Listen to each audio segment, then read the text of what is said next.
Students, good morning to all of you. आज मैं फिर एक नए लेसन के साथ आपके सामने हूँ।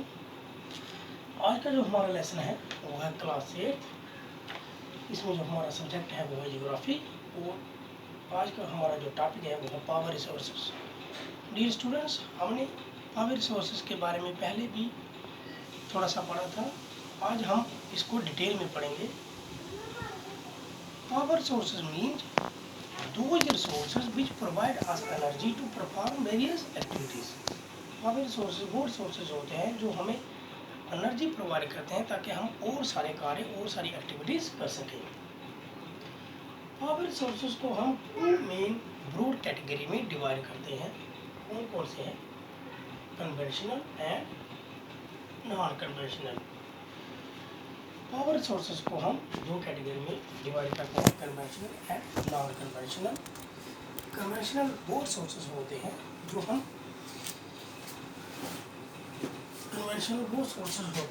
हम क्या कर रहे हैं, सदियों से इस्तेमाल करते आ रहे हैं, बहुत लंबे अरसे से इस्तेमाल करते आ रहे हैं। उनको हम कन्वेंशनल सोर्सेज कहते हैं, जैसे कि firewood and fossil fuels. Firewood पहले हम पढ़ेंगे। फायरवुड होती है लकड़ी। तो फायरवुड एक ऐसा सोर्सेज है जो हम अक्सर घरों में इस्तेमाल करते हैं। इसका इस्तेमाल हम हीटिंग के लिए करते हैं, कुकिंग के लिए करते हैं और गांव एरिया में, रूरल एरिया में अक्सर इसका इस्तेमाल होता है। 50% ऑफ पॉपुलेशन, 50% ऑफ गांव की जो 50% से ज़्यादा आबादी है वो जिस एनर्जी का इस्तेमाल करती है उसको हम फायरवुड ही कहते हैं। दूसरा है फॉसिल फ्यूल्स। फॉसिल फ्यूल से हमारा मतलब है remains of plants and animals. Remains of plants की जो प्लांट्स और एनिमल्स की रिमेन्स हैं, जैसे कि डेड एनिमल्स है, गोबर है, सड़े गले प्लांट है, जो वो जमीन के अंदर दब जाते हैं, बरिड हो जाते हैं और हीट एंड एनर्जी की वजह से वो किस में कन्वर्ट हो जाते हैं? फॉसिल फ्यूल में कन्वर्ट हो जाते हैं। अब इनको कन्वर्ट होने में लाखों साल लग जाते हैं। जो मेन फॉसिल फ्यूल्स हैं वो कौन कौन से हैं? Coal, petroleum and natural gas. जी मेन फॉसिल फ्यूल्स हैं coal, petroleum and natural gas. सबसे पहले हम पढ़ेंगे कोल के बारे में। कोल होता है कोयला। कोयला जो है ये वो फॉसिल फ्यूल है जो बहुत ही ज़्यादा मात्रा में पाया जाता है। इसको हम डोमेस्टिक घरों में भी इस्तेमाल करते हैं, कारखानों में भी इस्तेमाल करते हैं। इसका इस्तेमाल हम बिजली बनाने के लिए भी, इलेक्ट्रिसिटी बनाने के लिए भी इस्तेमाल करते हैं। अब कोयले से जो इलेक्ट्रिसिटी, जो पावर तैयार की जाती है उसको हम कौन सी पावर कहते हैं?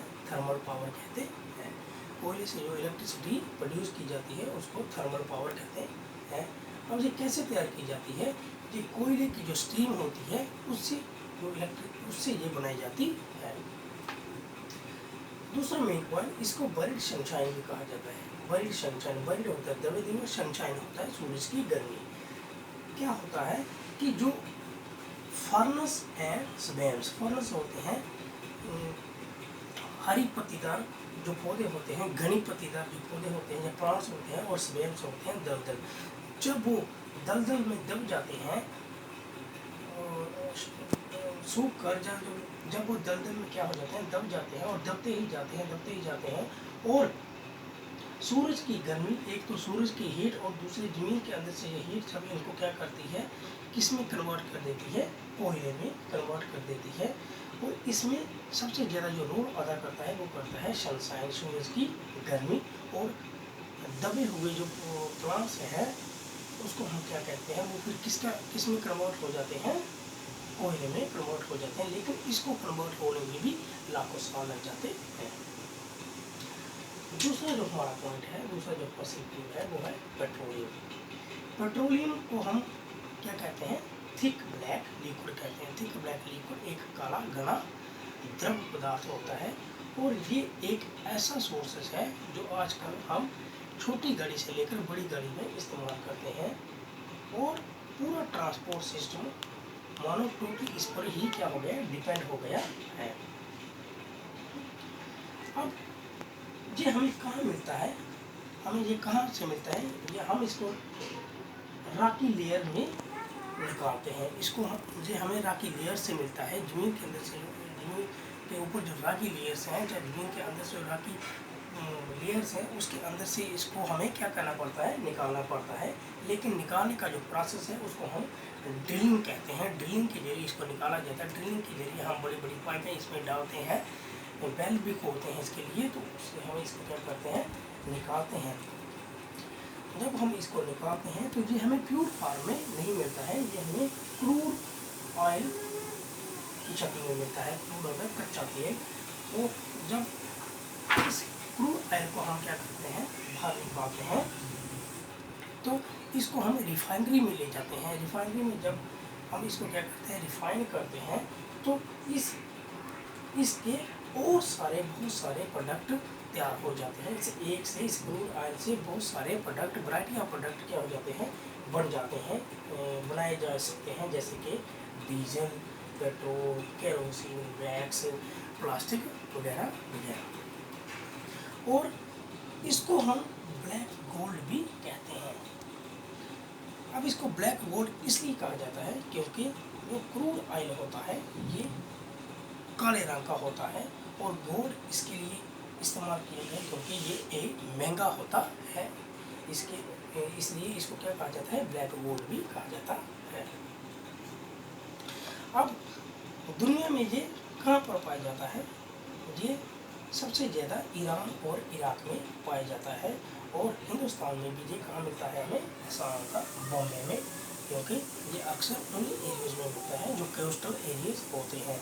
अब डियर स्टूडेंट्स, कोल के बारे में मैंने आपको ये बताया कि ये कहाँ पर हमें मिलता है। तो कोयला हमें सबसे ज़्यादा चाइना में मिलता है, और हिंदुस्तान में ये हमें झारखंड में मिलता है।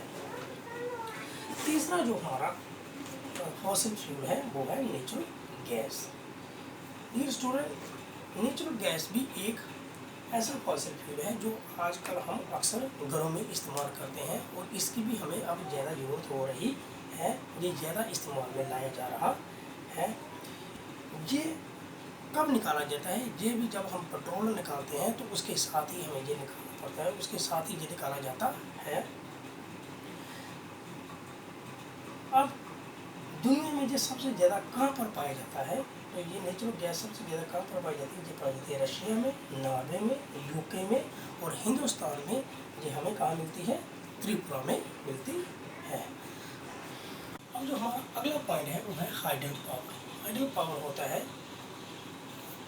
पानी से तैयार की हुई इलेक्ट्रिसिटी, बिजली पावर। तो पानी से हम बिजली कैसे तैयार करते हैं, पावर कैसे तैयार करते हैं, इसके लिए रेन वाटर और river water stored in dams is made to fall from height. हम क्या करते हैं, रेन वाटर और रिवर वाटर को डैम्स में रिजर्व करके रखते हैं, और उसको क्या करते हैं, फिर ऊंची हाइट से क्या करते हैं, नीचे फेंकते हैं। The falling water flows through pipes from the dam over turbine blade placed the bottom of the dam। हम क्या करते हैं, डैम के किनारे पर क्या लगाते हैं, एक टनल से बनाते हैं, जब पाइप लगाते हैं बड़ी बड़ी, उन पाइप में हम क्या करते हैं, पानी को नीचे फेंकते हैं हाइट से। तो उस पाइप के मुहाने पर, उसके मुंह पर हम क्या लगा देते हैं, बॉटम, एट द बॉटम पर हम क्या लगाते हैं, टर्बाइन लगाते हैं। टर्बाइन होता है जब वो पानी क्या करता है, पानी उस टर्बाइन के ब्लेड्स को क्या करता है, घुमाता है। उस टर्बाइन को प्रेशर में जब पानी नीचे आता है तो उसको क्या करता है, वो घुमाता है उन ब्लेड्स को। Then the moving blade then turn the generator to produce electricity. तब जो मूविंग ब्लेड हैं, जो घूम होते हैं, वो टर्न द जनरेटर को टर्न करते हैं टू प्रोड्यूस इलेक्ट्रिसिटी, जिससे क्या होता है, इलेक्ट्रिसिटी, बिजली तैयार हो जाती है। तो डियर स्टूडेंट, जो पानी फिर नीचे बह जाता है वो कहाँ जाता है, वो पानी हम इरिगेशन के लिए इस्तेमाल करते हैं, जो हम फील्ड्स में, खेतों में इस्तेमाल करते हैं। स्टूडेंट्स, जो हाइड्रो पावर है ये एक मेन सोर्स ऑफ एनर्जी इस वक्त बना हुआ है, क्योंकि दुनिया में सबसे ज़्यादा इस सोर्सेज का अब क्या हो रहा है, इस्तेमाल हो रहा है। तो ये भी एक मेन रोल अदा करता है हमारी ज़िंदगी में और इकानमी को आगे बढ़ाने के लिए।